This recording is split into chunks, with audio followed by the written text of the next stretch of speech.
आगे बात करते हैं चित्रकूट की। देखिए चित्रकूट का भी एक धार्मिक महत्व है, ऐतिहासिक महत्व है, राइट। तो इससे जुड़े हुए जो इंपॉर्टेंट फैक्ट्स हैं उनको देखते हैं, राइट। चलिए सबसे पहले बात करते हैं इसकी लोकेशन की। तो देखें कहाँ स्थित है चित्रकूट। तो यहाँ पर है उत्तर प्रदेश का चित्रकूट जिला, मध्य प्रदेश से इसकी सीमा टच होती है। तो देखें, चलिए अब बात करते हैं चित्रकूट के आसपास वाले जिलों की, कौन कौन से जिलों के साथ में ये अपनी बाउंड्री शेयर करता है। तो देखें यहाँ पर है बांदा जिला, जिसके साथ में चित्रकूट की बाउंड्री टच होती है। फतेहपुर के साथ में इसकी बाउंड्री टच होती है, राइट। कौसाम्बी के साथ में होती है और इलाहाबाद के साथ में इसकी बाउंड्री टच होती है। तो इनको भी आपको याद रखना है। चलिए एक और फैक्ट आपको याद रखना है कि चित्रकूट एक जिला तो है ही, एक डिस्ट्रिक्ट तो है ही, ये एक मंडल भी है, एक डिवीज़न भी है, याद रखना है आपको। देखते हैं इस मैप में, देखिए ये है यहाँ पर चित्रकूट जिला। अब बात करें इसकी कि इस डिवीज़न में, चित्रकूट डिवीज़न में कौन कौन से ज़िले शामिल हैं। तो उसमें शामिल है आपका चित्रकूट, राइट, बांदा, हमीरपुर और महोबा, याद रहेगा आपको। एक छोटा सा फैक्ट आपको यहाँ पर यह याद रखना है कि चित्रकूट एक जिला और एक डिवीज़न दोनों है। और डिवीज़न की बात करें तो चित्रकूट डिवीज़न में चित्रकूट, बांदा, हमीरपुर और महोबा ये ज़िले शामिल हैं, राइट। तो इसको आपको याद रखना है। चलिए आगे चलते हैं। अब बात करते हैं चित्रकूट से जुड़े हुए जो इंपॉर्टेंट फैक्ट्स हैं उसकी। तो फैक्ट नंबर 1, इसके बारे में हम लोग बात कर चुके हैं कि चित्रकूट क्या है, कि एक जिला भी है और एक मंडल भी है, आपको याद रहेगा। फैक्ट नंबर 2 देखते हैं। देखिए अब बात करते हैं कि चित्रकूट का भगवान श्री राम से क्या संबंध है। तो देखिए जब भगवान श्री राम को 14 वर्ष का वनवास हुआ तो ऐसा कहा जाता है कि भगवान श्री राम ने अधिकांश समय जो है वो चित्रकूट में व्यतीत किया था, राइट, याद रहेगा आपको। फैक्ट नंबर 3 की बात करते हैं और देखते हैं कि महर्षि वाल्मीकि का क्या संबंध है चित्रकूट से। तो देखिए जनश्रुति जो है, जनश्रुति के अनुसार ऐसा कहा जाता है कि महर्षि वाल्मीकि भी यहाँ पर रहते थे चित्रकूट में, राइट। तो ये भी फैक्ट आपको याद रखना है। फैक्ट नंबर 4 की बात करते हैं। देखिए एक नदी है जिसका नाम है मंदाकिनी, या फिर इसी को कहा जाता है पेशवनी।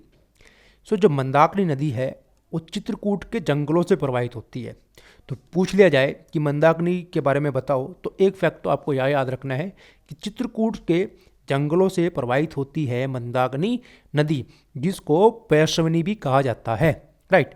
चलिए फैक्ट नंबर 5 की बात करते हैं और देखिए यहाँ पर स्थित है चित्रकूट में सीतापुर, राइट। अब देखते हैं सीतापुर के बारे में। देखिए सीतापुर में आपको याद रखना है कि यहाँ पर एक तो बहुत सारे प्राचीन मंदिर स्थित हैं, राइट, और कुछ प्रमुख घाट स्थित हैं यहाँ पर। कुछ घाटों के नाम मैं आपको बता देता हूँ, जैसे कि राघव प्रयाग घाट, राइट, कैलाश घाट, राम घाट, घृतकिल्प घाट। तो ऐसे बहुत सारे घाट सीतापुर में स्थित हैं और बहुत सारे प्राचीन मंदिर सीतापुर में स्थित हैं। और कुछ बातें सीतापुर के बारे में। देखिए सीतापुर में ही है आपका सती अनुसुईया का मंदिर। क्या है? सती अनुसुईया का मंदिर। और यहीं पर है महर्षि अत्रि का आश्रम, राइट। तो क्या बताया मैंने आपको कि सीतापुर में स्थित है सती अनुसुईया का मंदिर और महर्षि अत्रि का आश्रम।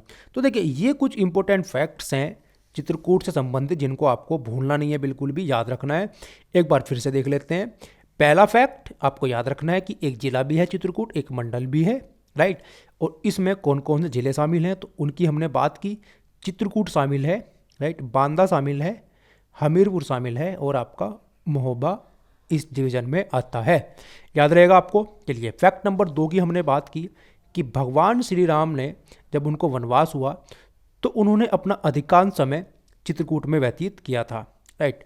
फैक्ट नंबर 3 की बात की हमने कि जनश्रुति के अनुसार महर्षि वाल्मीकि जो है वो भी यहाँ पर रह रहे थे, कहाँ पर? चित्रकूट में, राइट। फैक्ट नंबर 4 की बात की कि जो मंदाकिनी नदी है जिसको पेशवनी भी कहते हैं, वो चित्रकूट के जंगल से ही प्रवाहित होती है। और फैक्ट नंबर 5, यहाँ पर स्थित है सीतापुर, और सीतापुर में बहुत सारे प्राचीन मंदिर स्थित हैं, बहुत सारे प्रमुख घाट हैं यहाँ पर, जिनमें से कुछ के नाम मैंने आपको गिनाए, जैसे कि आपका राघव प्रयाग घाट, कैलाश घाट, राम घाट, घृतकिल्प घाट इत्यादि। तो ये कुछ घाट हैं और बहुत सारे प्राचीन मंदिर सीतापुर में स्थित है। और एक और बात सीतापुर के बारे में ये बताई कि यहीं पर स्थित है सती अनुसुईया का मंदिर और महर्षि अत्रि का आश्रम, ठीक है। तो इनके बारे में आपको याद रखना है, ये फैक्ट्स हैं जो कि चित्रकूट से संबंधित हैं, इनको आपको भूलना नहीं है। चलिए आगे चलते हैं। अब बात करते हैं राजापुर की और देखते हैं इससे संबंधित जो इंपोर्टेंट फैक्ट्स हैं उनके बारे में। सबसे पहले देखते हैं कि स्थित कहाँ है उत्तर प्रदेश में। तो यह है चित्रकूट जिले में, यहाँ पर है उत्तर प्रदेश का चित्रकूट जिला और चित्रकूट में स्थित है राजापुर, राइट। देखिए अभी हमने चित्रकूट के बारे में बात की कि ये एक जिला भी है, एक डिवीजन भी है, एक मंडल भी है, ठीक है, ये भी आपको याद रखना है। बात करते हैं इसके आसपास वाले जिलों की, तो फिर से देखते हैं। देखिए इसकी बाउंड्री टच होती है बांदा के साथ में, फतेहपुर के साथ में, कौशाम्बी के साथ में और इलाहाबाद के साथ में। और बात करें कि चित्रकूट मंडल में कौन कौन से जिले हैं, तो उसमें शामिल है आपका चित्रकूट, बांदा, हमीरपुर और महोबा। याद रहेगा आपको, ठीक है, तो इसको आपको याद रखना है। चलिए अब जो इंपॉर्टेंट फैक्ट्स हैं चित्रकूट के बारे में उनको देखते हैं। तो बात करते हैं फैक्ट नंबर 1 की। देखिए इसके बारे में हम लोग बात ही कर चुके हैं कि चित्रकूट में स्थित है राजापुर, याद रहेगा आपको। बात करते हैं फैक्ट नंबर 2 की, ये काफी इंपॉर्टेंट है, राइट। देखिए राजापुर जो है गोस्वामी तुलसीदास की जन्मस्थली है, राइट। गोस्वामी तुलसीदास जी का यहाँ पर जन्म हुआ है राजापुर में। तो ये काफी इंपॉर्टेंट फैक्ट है, इसको आपको भूलना नहीं है बिल्कुल भी, राइट। चलिए आगे चलते हैं। अब बात करते हैं कन्नौज की। देखिए कन्नौज का भी एक ऐतिहासिक महत्व है, राइट। देखते हैं इससे जुड़े हुए जो इंपॉर्टेंट फैक्ट्स हैं उनके बारे में बात करते हैं। चलिए सबसे पहले हम लोग ये देखते हैं कि कन्नौज के आसपास वाले कौन कौन से जिले हैं, कौन कौन से जिलों के साथ में ये अपनी बाउंड्री शेयर करता है, और उसके बाद में हम लोग बात करेंगे जो इंपॉर्टेंट फैक्ट्स हैं कन्नौज से जुड़े हुए उनके बारे में। तो देखें सबसे पहले इसकी लोकेशन देखते हैं कि उत्तर प्रदेश में स्थित कहाँ है। तो यहाँ पर है ये उत्तर प्रदेश का कन्नौज जिला, राइट। बात करते हैं इसके आसपास कौन कौन से जिले हैं, कौन कौन से जिलों के साथ में ये अपनी बाउंड्री शेयर करता है। तो देखें फरुखाबाद के साथ में अपनी बाउंड्री शेयर करता है कन्नौज, हरदोई के साथ में करता है, कानपुर नगर के साथ में बाउंड्री शेयर करता है, कानपुर देहात के साथ में करता है, औरैया जिले के साथ में ये कन्नौज अपनी बाउंड्री शेयर करता है, राइट। इटावा के साथ में करता है और मैनपुरी के साथ में अपनी बाउंड्री शेयर करता है। तो इसको भी आपको याद रखना है। चलिए अब हम बात करते हैं कन्नौज से जुड़े हुए जो इंपॉर्टेंट फैक्ट्स हैं उनके बारे में, और बात करते हैं फैक्ट नंबर 1 की। देखिए कन्नौज का प्राचीन नाम क्या था। कभी कभी ये पूछ लिया जाएगा आपसे कि कन्नौज का प्राचीन नाम बताओ। तो कन्नौज का प्राचीन नाम है कान्य कुब्ज, याद रहेगा आपको। कन्नौज का प्राचीन नाम क्या है, कान्य कुब्ज, राइट। फैक्ट नंबर 2 पे आते हैं। देखिए कन्नौज का उल्लेख कहां कहां पर मिलता है, कन्नौज के ऐतिहासिक महत्व के बारे में हमें कहां कहां से जानकारी प्राप्त होती है, तो उसके कुछ सोर्सेज हैं, स्रोत हैं। तो देखें पहला है टोलमी की एक रचना जिसका नाम है द ज्योग्राफी, याद रहेगा आपको। टोलमी की द ज्योग्राफी जो रचना है उससे हमें कन्नौज के बारे में पता चलता है, राइट। अगले सोर्स की बात करें, देखिए पतंजलि की एक बहुत फेमस रचना है जिसका नाम है महाभाष्य। तो पतंजलि की महाभाष्य से भी हमें कन्नौज के बारे में पता चलता है, उसके ऐतिहासिक धार्मिक महत्व के बारे में हमें पता चलता है, राइट। और भी बहुत सारे स्रोत हैं, जैसे कि पुराणों से भी हमें कन्नौज के बारे में पता चलता है, महाभारत काल से भी हमें पता चलता है कन्नौज के बारे में। और जो चीनी यात्री भारत आए हैं जिनमें शामिल है आपका फाइयान जो गुप्त काल में भारत आए थे, राइट।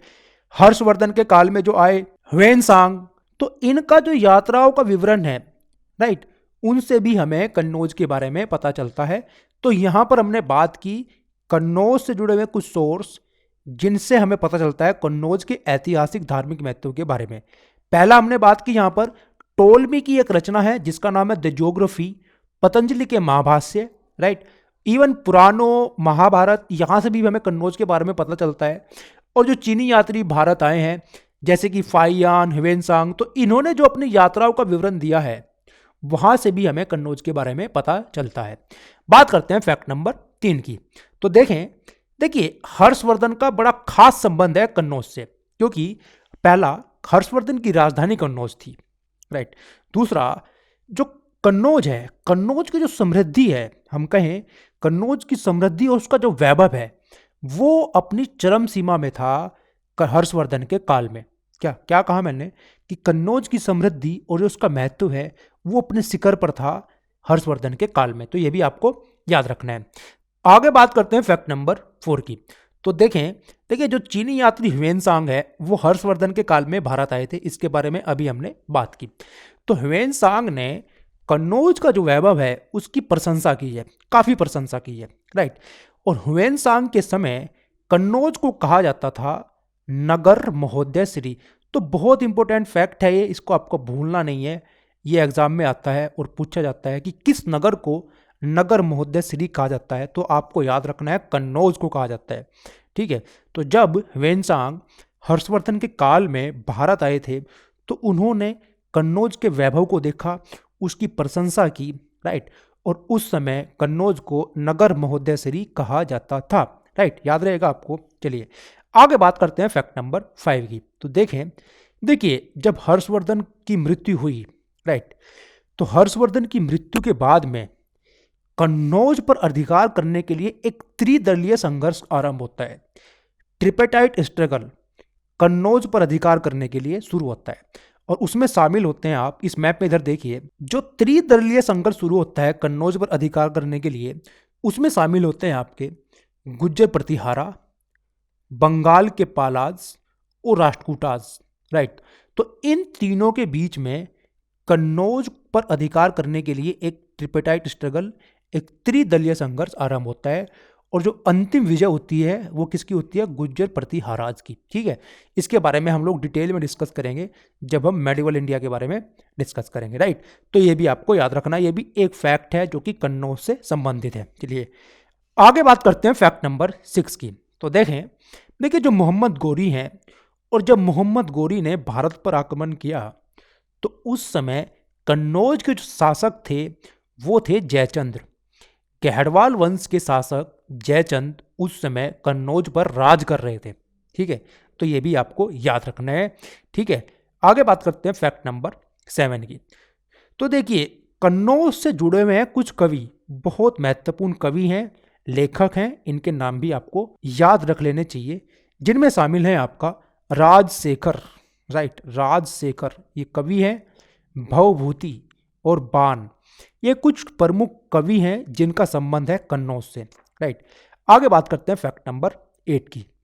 देखिए 6वीं शताब्दी से लेकर 12वीं शताब्दी तक कन्नौज जो है वो भारत की राजधानी रहा है, राइट। याद रहेगा आपको कि 6वीं शताब्दी से लेकर 12वीं शताब्दी तक भारत की राजधानी कन्नौज रहा है। आगे बात करते हैं फैक्ट नंबर 9 की। देखिए ये काफ़ी इंपॉर्टेंट फैक्ट है, इसको आपको याद रखना है कि कन्नौज में जो फेमस चीज़ है वो है वहाँ का इत्र, वहाँ का परफ्यूम, राइट। तो याद रहेगा आपको कि कन्नौज का इत्र पूरी इंडिया में फेमस है, याद रहेगा आपको कन्नौज के इत्र के बारे में। अब आगे कुछ और बातें कन्नौज की मैं आपको बताऊं। देखिए यहाँ पर कुछ प्राचीन मंदिर मस्जिदें स्थित हैं, जिसमें से कुछ के नाम मैं आपको बता देता हूँ, जैसे छेमकली देवी का मंदिर, राइट, पद्मावती सती का मंदिर, राइट, और जो राजा जयचंद है उनका एक किला, राइट। तो ये कुछ यहाँ पर स्थल हैं, दर्शनीय स्थल हैं जो कन्नौज में स्थित हैं। तो देखिए हमने बात की कन्नौज के बारे में और उससे जुड़े हुए जो इंपॉर्टेंट फैक्ट्स हैं उनके बारे में हम लोगों ने बात की। एक बार फिर से देख लेते हैं कि हमने क्या क्या बात की कन्नौज के बारे में। तो देखिए इसकी लोकेशन देखी हमने सबसे पहले, उसके बाद में हमने बात की कि कन्नौज का प्राचीन नाम क्या था, कान्य कुब्ज था, याद रहेगा आपको। फिर हमने बात की कि कन्नौज का जो ऐतिहासिक धार्मिक महत्व है, सांस्कृतिक महत्व है, उसके बारे में हमें कहाँ कहाँ से पता चला है। कुछ सोर्सेस हैं, कुछ स्रोत हैं, जिनमें शामिल है आपकी टोलमी की एक रचना जिसका नाम है द ज्योग्राफी, राइट, पतंजलि का महाभाष्य, महाभारत, पुराण, इनसे भी पता चलता है हमें कन्नौज के बारे में। और जो चीनी यात्री भारत आए हैं जैसे कि ह्वेनसांग, फाहियान, और इन्होंने जो अपनी यात्राओं का विवरण दिया है उससे भी हमें कन्नौज के बारे में पता चलता है। आगे हमने बात की कि फैक्ट नंबर 3 की, कि जो हर्षवर्धन है, हर्षवर्धन के काल में जो कन्नौज की समृद्धि थी वो अपनी चरम पर थी, राइट, शिखर पर थी। तो ये भी आपको याद रखना है। और हर्षवर्धन ने कन्नौज को ही अपनी राजधानी बनाया हुआ था। हर्षवर्धन की मृत्यु के बाद कन्नौज पर अधिकार करने के लिए एक त्रिदलीय संघर्ष आरंभ होता है, एक ट्रिपेटाइट स्ट्रगल आरंभ होता है, गुज्जर प्रतिहाराज, राइट, राष्ट्रकूटाज और जो बंगाल के पालाज है इनके बीच में, याद रहेगा आपको। और अंतिम विजय किसकी हुई थी? गुज्जर प्रतिहाराज की। ठीक है, तो ये भी कन्नौज से जुड़ा हुआ एक बहुत इंपॉर्टेंट फैक्ट है, इसको आपको याद रखना है। और आगे हमने बात की जो ह्वेनसांग है, जो कि हर्षवर्धन के काल में भारत आए थे, राइट, उन्होंने कन्नौज के वैभव की प्रशंसा की और उस समय कन्नौज को कहा जाता था नगर महोदय श्री। याद रहेगा आपको कि किस नगर को नगर महोदय श्री कहा जाता है, तो कन्नौज को कहा जाता है। ये काफ़ी इंपॉर्टेंट फैक्ट है, इसको आपको भूलना नहीं है। आगे चलते हैं। देखिए हमने बात की कि जो मोहम्मद गोरी है, मोहम्मद गोरी ने जब भारत पर आक्रमण किया और पहले उसने पृथ्वीराज चौहान को हराया, उसके बाद में उसने राजा जयचंद को हराया। तो जो राजा जयचंद है वो कन्नौज के ही शासक थे, वो गहड़वाल वंश के राजा थे और वो कन्नौज पर रूल कर रहे थे, शासन कर रहे थे जब मोहम्मद गोरी ने भारत पर अटैक किया। तो ये भी आपको याद रखना है। आगे बात की हमने कि कन्नौज से जुड़े हुए कुछ लेखक हैं, कवि हैं, जिनमें शामिल हैं आपका राजशेखर, भवभूति, बाण, ठीक है, तो इनको भी आपको याद रखना है। 6वीं शताब्दी से लेकर 12वीं शताब्दी तक भारत की राजधानी रहा है कन्नौज। और कन्नौज जाना किस लिए जाता है? राइट, अपने इत्र की सुगंध के लिए। यहाँ का इत्र, यहाँ का परफ्यूम जो है बहुत फेमस है। तो ये कुछ फैक्ट्स कन्नौज के बारे में, इनको आपको भूलना नहीं है। तो देखिए इस डिस्कशन में इतना ही। इससे आगे का डिस्कशन हम लोग कंटिन्यू करते हैं नेक्स्ट वीडियो में। सो बन रहिएगा साथ। Thank you.